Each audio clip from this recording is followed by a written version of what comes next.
শরীফুল ইসলামের চোট নিয়ে কথা বলছিলাম, আসলে এখানে তাহলে কাকে আসতে পারে, এখানে আমাদের অপশন কে হতে পারে? দুইজন যাকে খেলানো হয়নি, আমার মনে হয় যে তাসকিন বোধ করি ফিট, হয়তো ফার্স্ট ম্যাচটা আমরা বুঝতে পারছি না, এই জন্য বুঝতে পারছি না বিকজ ফার্স্ট ম্যাচটা ফ্রেন্ডলি ম্যাচটাতে খেলানো হয়নি, মুস্তাফিজুর রহমানকেও খেলানো হয়নি, মুস্তাফিজুর রহমান তো থাকবেই,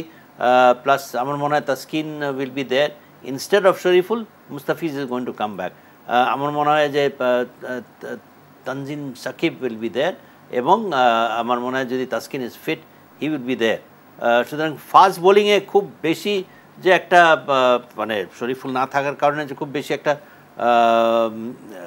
নেগেটিভ প্রভাব পড়বে তা না, কথা হচ্ছে যে হাউ দে পারফর্ম। এখন মুস্তাফিজ আইপিএল ভালো খেলেছে, মুস্তাফিজ এই বড় ইভেন্টে yes he is a death over special, we all know that, কিন্তু মুস্তাফিজকে আবার অনেক সময় দেখা গেছে যে সময় মতো মার খেয়ে যেতে, তাকে 4 ছক্কা কিন্তু আমরা প্রায় তাকে